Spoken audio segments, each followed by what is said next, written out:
that the UK government, through a media communication, and I'm saying media communication, dated 30th April 2024, reportedly imposed some sanctions on myself and two former ministers. The ministers who were in court, purportedly on allegation of corruption, and the sanction led to travel ban and freeze of assets. I am told I have so many assets in UK and a lot of accounts in UK. Unfortunately, I've only been in UK once. I don't even have a postcard in UK.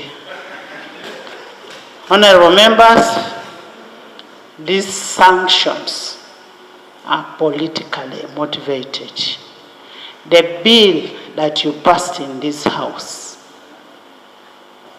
we are carrying a cross, I am carrying a cross for the 48 million Ugandans. The LGBTQ Act, the Anti-Homosexuality Act, the law, is what is causing all this. This may not be the only banner. Another one will come.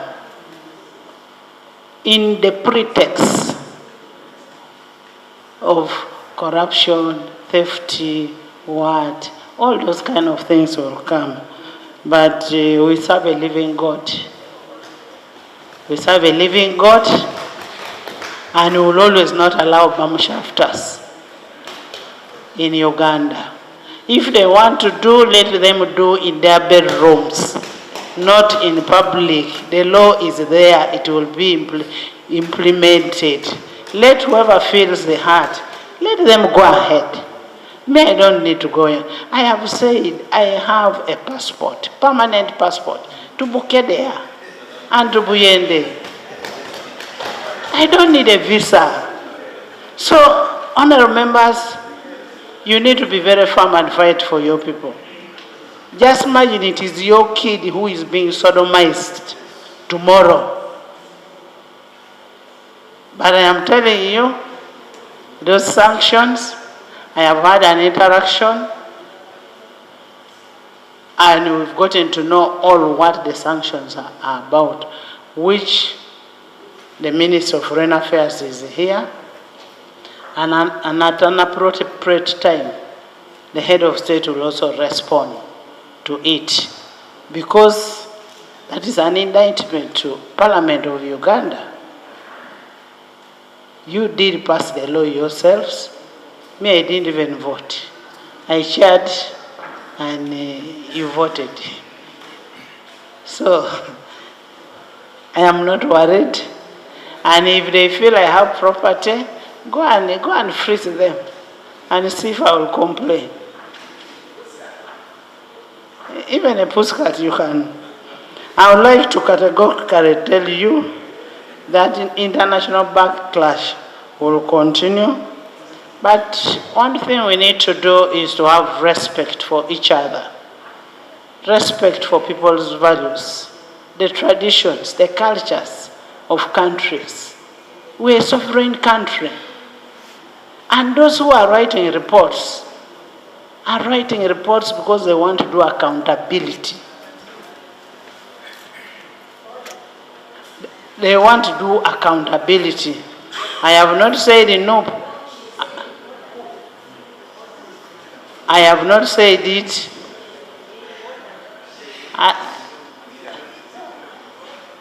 She did not. I will one day allow you people to start boxing.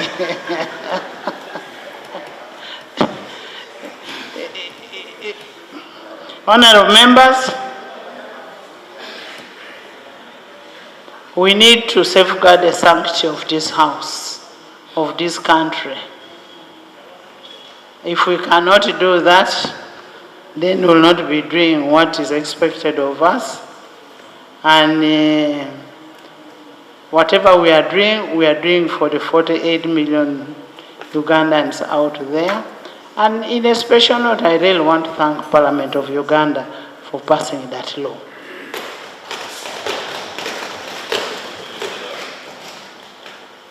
I want to thank the religious leaders. I want to thank judiciary for upholding the decision. I want to thank the president for assenting to that law. That shows you how much he values the family values. And I want to thank all the Ugandans. Honorable members, there is an outcry, much as we passed the law on fisheries. But the people to an Honorable Nanduta in court, but the principle of presumption of innocence still stands. Yes. Yes. The Minister for Foreign Affairs will be making a statement.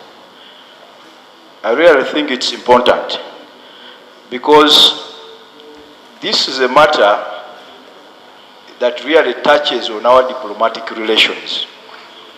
And for purposes of just avoiding uncoordinated troop movements, it will be important that the government states its position early enough to guide the debate and discussion. Otherwise, there is a very big likelihood of creating a diplomatic imbroglio arising out of the statements that we may make. Right, Honourable Speaker, for me, at the risk of anticipating what is in the statement, at the risk, the UK has a right to sanction anybody. It's really their right. And I don't think anybody should be concerned or bothered. Let them sanction whoever they want. It is really their sovereign right. But what should also happen is that they should respect the sovereign right of other countries. Because you see, you run a risk. You run a risk. I am on procedure. You run a risk. You run a risk, right, Honourable Speaker. We run a risk. We run a risk of undermining each other. So, right, Honourable Speaker, the procedural issue I raise is whether it is not procedurally right for the Minister of Foreign Affairs to first adumbrate the position of government before this matter is debated. Thank you. In your communication,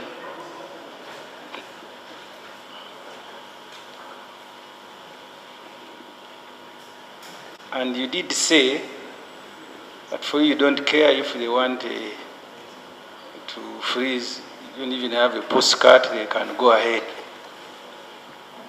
If, Madam Speaker, that is your conclusion, is there, and this is the procedural issue, is there a need for government to issue a statement when one of the persons sanctioned has said she does not care? This matter is not serious. So is there a need for government to again issue a statement if you have closed the matter in that fashion? I'm not an Anita. Me, I can go back and be in my village.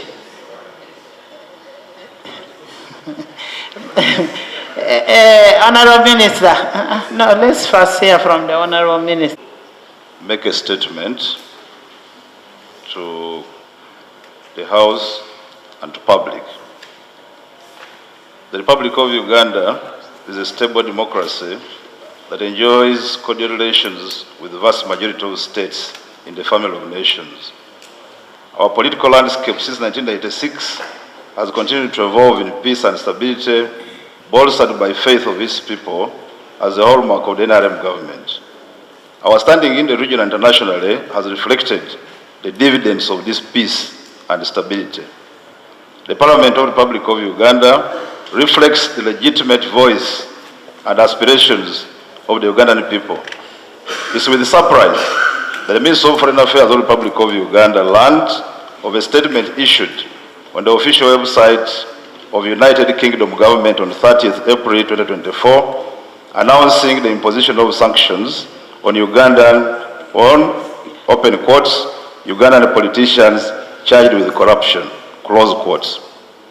The case referred to under the UK's global and corruption sanctions regime concerning two former ministers, the Honourable Goretti Kitutu and the Honourable Agnes Nandutu, represents the first time that this is applied with respect to Uganda. It glosses over the fact that the two cases mentioned had been uncovered by government's own investigative agencies and are currently being handled under Ugandan courts of law. The two on the charge sheet, therefore, remain under presumption of innocence until proven guilty. The third person mentioned in the sanctions regime is the Right Honourable Anita Mong, who is none other than the Right Honourable Speaker of Parliament of Uganda, who has not been charged by Directorate of Public Prosecution in the above-mentioned cases. We therefore seek to find rationale for actions taken by the British government in this sanctions designation. The Minister of Foreign Affairs looks forward to engaging with the British High Commission in Uganda and indeed Government of the United Kingdom, with whom we maintain cordial relations on this matter, while mindful that sovereignty remains a cardinal principle in the bilateral relations between the two governments and nations. I thank you, Honourable Speaker. Thank you. That is not based on any ground, violates the tradition, the setting up of the institution, and it borders on the UK government violating the principle and the rules of engagement. And we, as citizens of Uganda, and who contribute to that international organization, we need to express our displeasure. We cannot only allow government to express displeasure because the taxpayers of this country contribute to that institution. And you now, you are not only the Speaker of Parliament of Uganda, you are the head of the presiding officers and the Speakers' Conference. And that position to which all the members of the Commonwealth accorded you because of your integrity, your sincerity, and the service you have rendered to this institution. And therefore, these sanctions questions the participation, and all Commonwealth parliaments need to raise their voice because it brings double standard of the UK government and our participation.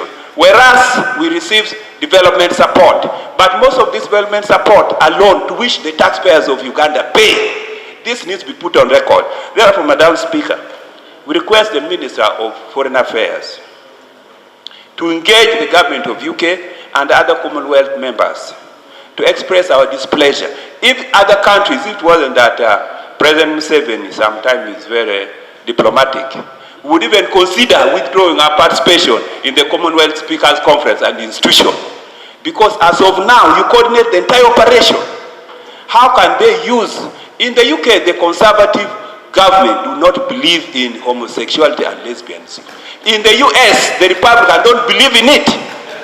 So this double standard must be rejected, and we need to communicate to the people of this country and to the world. I therefore propose that the Minister of Foreign Affairs, without wasting much time, need to engage at more high level and to express our displeasure at the Parliament of Uganda. I beg to.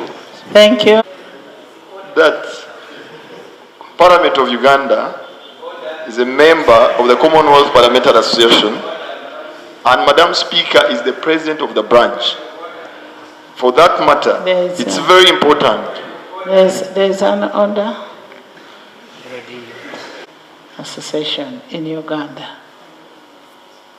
I am also the president, the speaker, chairperson of the speakers and presiding officers of the Commonwealth Parliaments, which is comprised of 72 countries.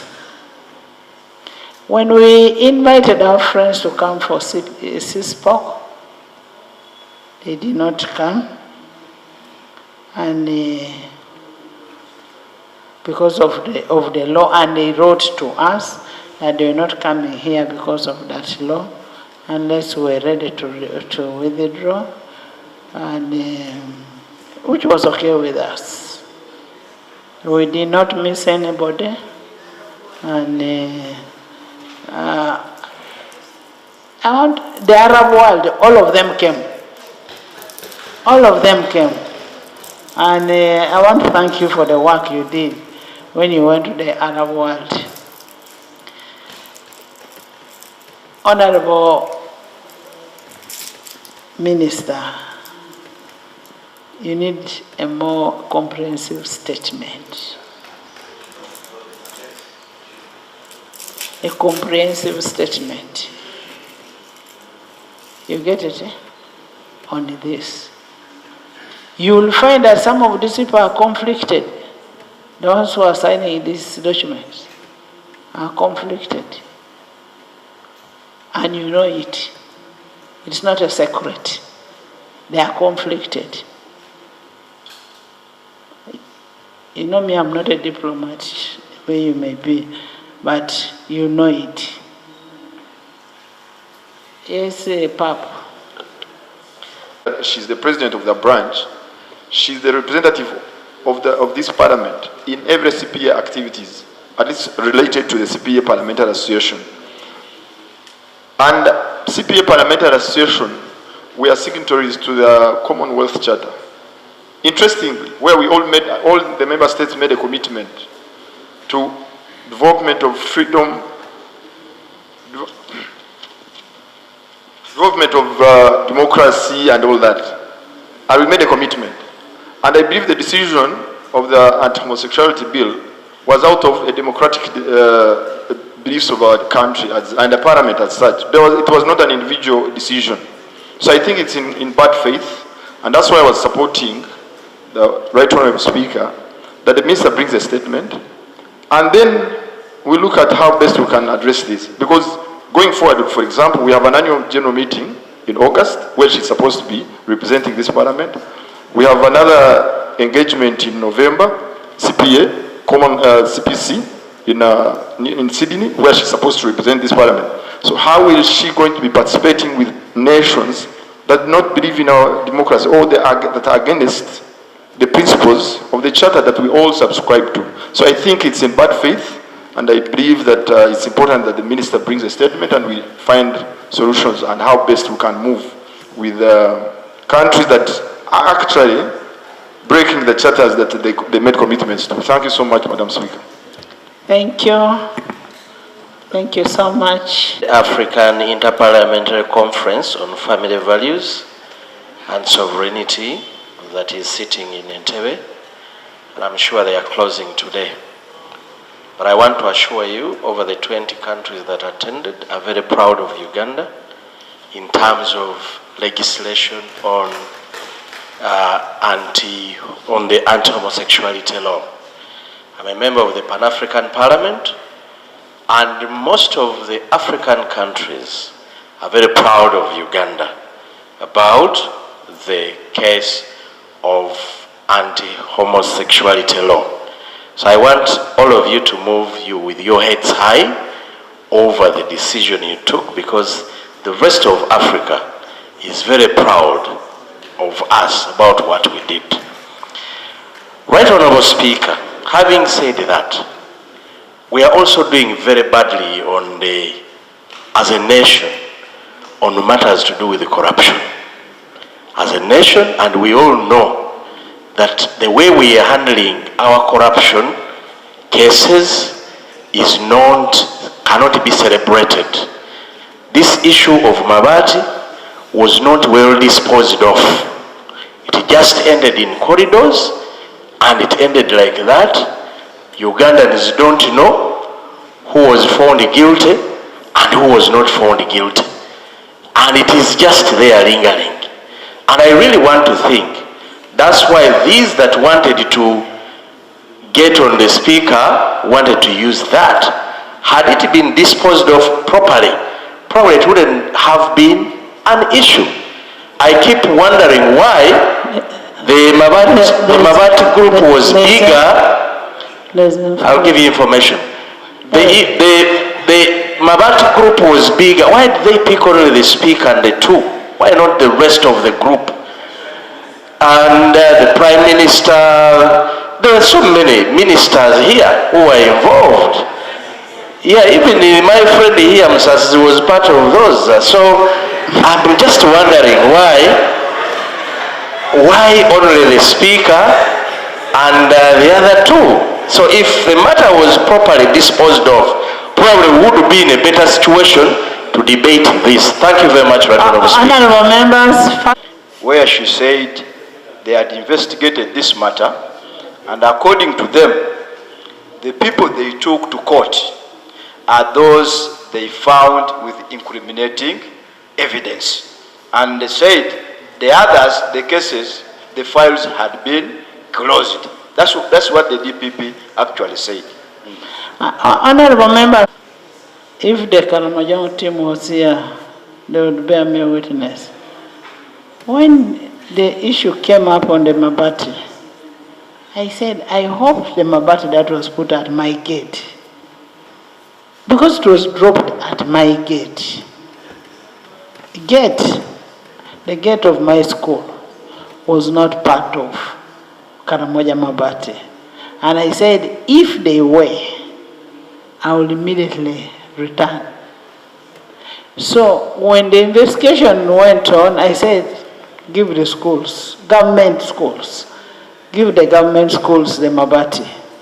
I came back after finding out that that was the Mabati and refunded. I was the first person, without anybody saying it, and refunded the iron sheets and said, have your iron sheets, I don't need them. Because if they are meant for Karamoja, they are meant for Karamoja, not for my place. And I've never been to any court of corruption. And who says it is only Karamoja that would need Mabati? Even if they went to Teso, even if they went to Lamu, even if they went to where. But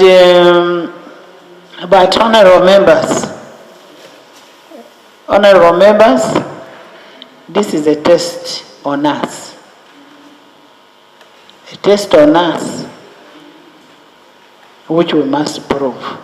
Ekudo, Dakas. About the sanctions that were imposed on the head of this very institution, the Right Honourable Speaker, Anita, and two other former ministers, Honourable Chitutu and Honourable Agnes Nandutu. Right Honourable Speaker, I was in this house when we passed that anti-homosexuality law, and I can assure you, we as Parliament, we stand together on issues of morality of this country. There is no doubt about that. And I think each and every member of the House, you can't say it is the Speaker, it is so, it was a collective effort of the entire House. So if there is such an indictment, it's an indictment on the rest of, on all of us. That is important. And to that extent, I want us to stand firm. We shall get to know where it ends. We stand by you, the Right Honourable Speaker, in as far as enacting of that law is concerned, if that is the casus belli of all this that is unfolding. But I would hasten also to add, Right Honourable Speaker and members, that for us to sit by, there is a lot of ramifications and what our relationship with the Commonwealth shall be. The Speaker is the head. There are those engagements on annual basis. She's the chair of the speakers and presiding officers. So I think even those in UK, I saw the Deputy Secretary for Foreign Affairs, Mitchell, he ought to know the ramifications and the implications of sanctioning a speaker of a country. She is the head of the third arm of government. So there must be foreign affairs and government. You must tell us, how do we as a country proceed from here? What are our bilateral arrangements? What is the fate of our development cooperation that we share with the UK and the Commonwealth? Can we withdraw from the UK, from the Commonwealth? And I think the answer is no. Then what is the way forward? Because the head of the third arm, who represents us who are seated here, cannot go to the Commonwealth. In other words, we are decapitated. We are decapitated, we must state it. We must take the implications. How are we going to engage with the other 56 other countries under the umbrella of the Commonwealth? So it's a question that we must answer, and government must answer that. It was peculiar that the president even chose to keep quiet about it the other day at the Labour Day celebrations. Because it isn't as easy as it comes. It isn't, honorable members. There is some weight on it. And I don't want to think that UK was not aware of the backlash of the fallout in all this. And to me, Right Honorable Speaker, it yet presents another opportunity.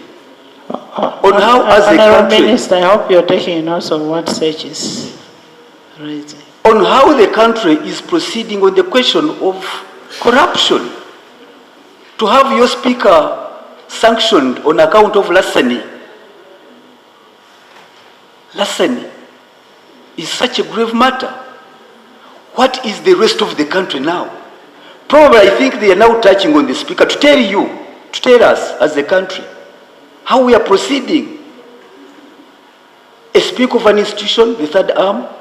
So I think, Right Honorable Speaker, when issues of corruption arise, why don't we get the opportunity to discuss them and for government to handle the same to its full conclusion?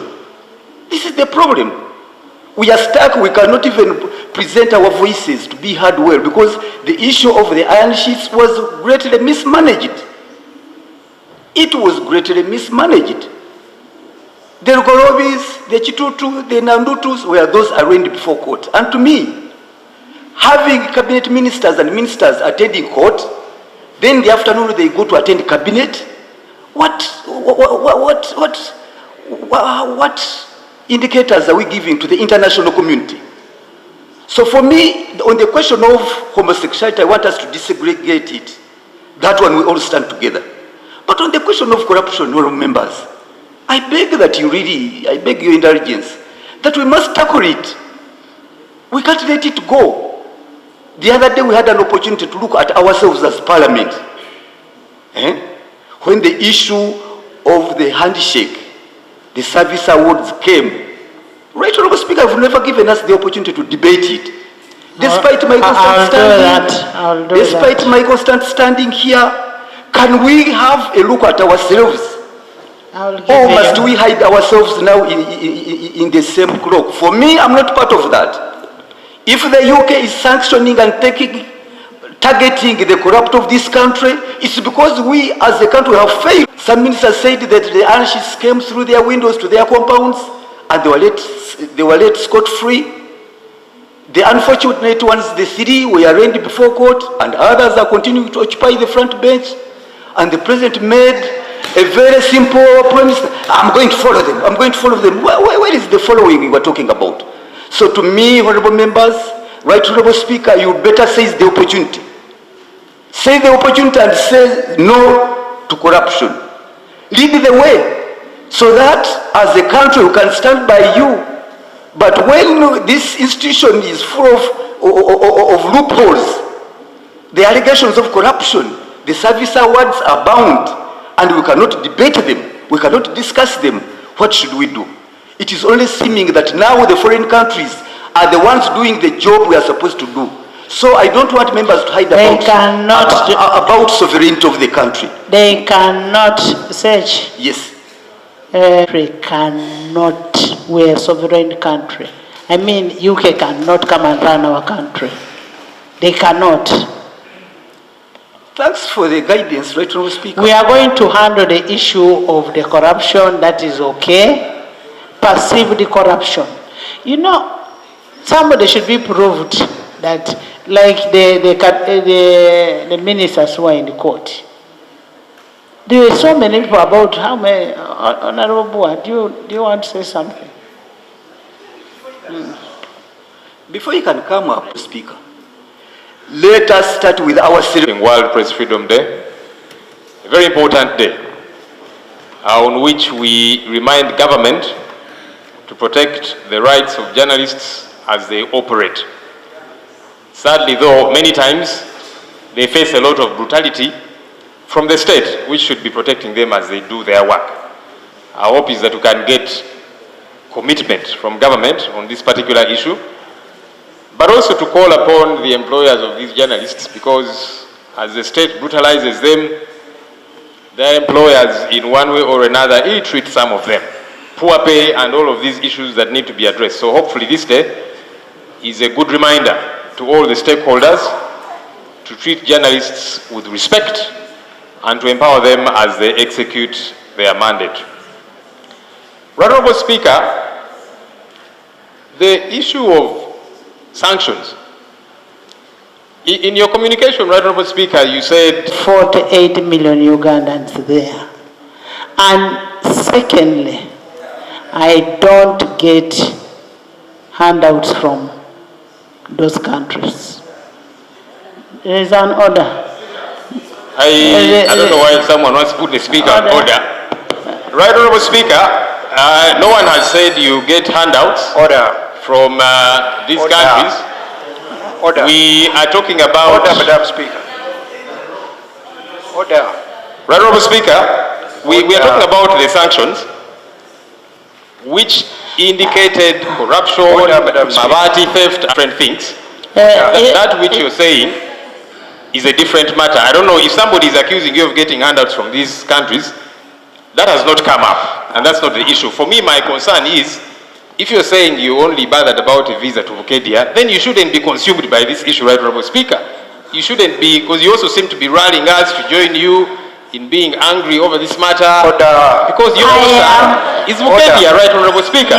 Leader of opposition. But finally, Right Honourable Speaker, I want to implore government. Switch on. Thank you. I want to implore government, Right Honourable Speaker.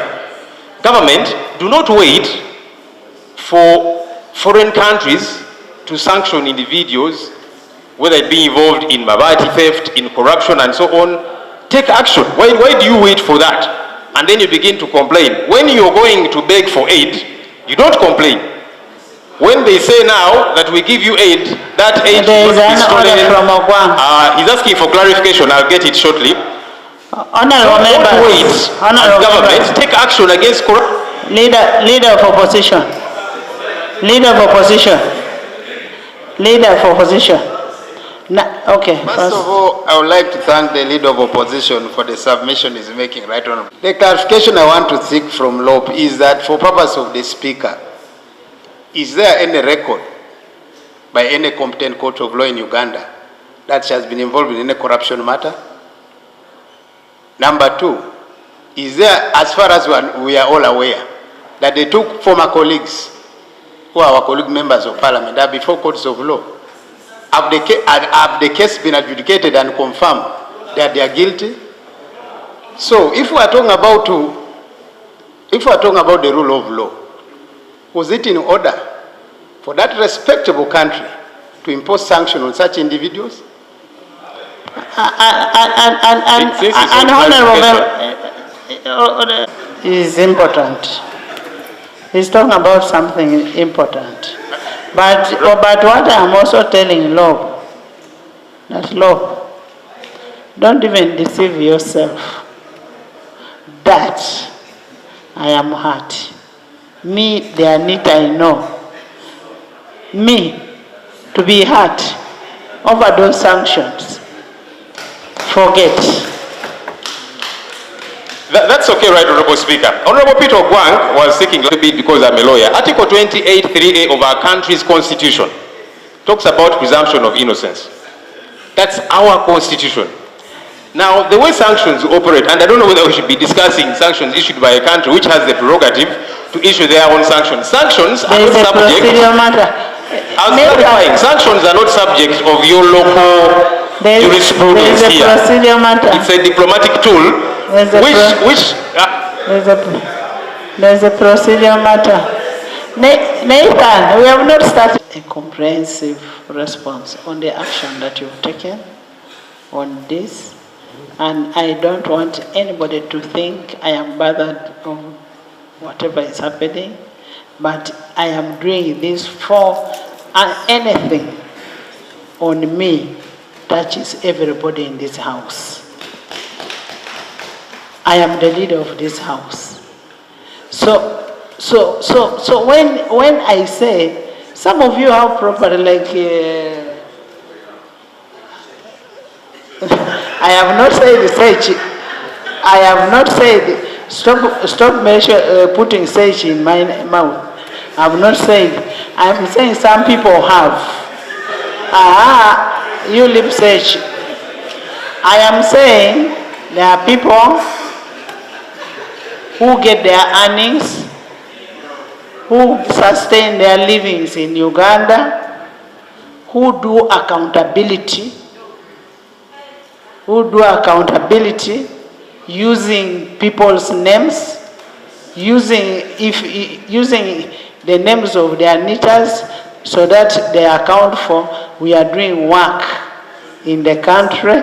But that said and done, I want a comprehensive report from the Minister of Foreign Affairs, and I want actions that you've taken. Honorable Obua, Government Chief Whip, I had talked about the fisheries. About the fisheries. No, I have already ruled. Check the rules. I've already ruled. No, I have already ruled. Honorable, can I hear about the fisheries? Somebody who was killed, people who are being killed in the fisheries areas. Somebody was killed in Ingo, another one was killed the service awards, and you said yes, we are going to discuss it. We'll do it. And I had said, probably can we use this opportunity to know, so that we prepare ourselves over the same. Yes, because in a way it shows that we are now committed to fighting corruption. There's a procedure matter here. Yes. I have equally seen. Nathan, we have not started on the taxes. We are talking about you don't have a leg. Chairman of BCU. Taxes. Right, Honorable Speaker, I have equally seen on social media, including in a Molata district, where one resident was reportedly shot dead by a member of the Fisheries Protection Unit, among others.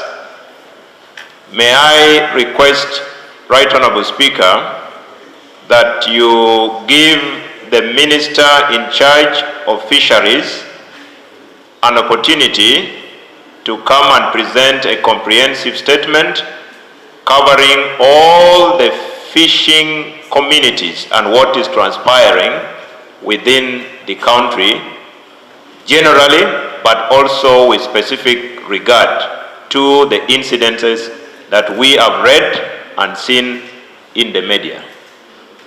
May I request for that time for the Minister to come and brief the House. As the Minister comes,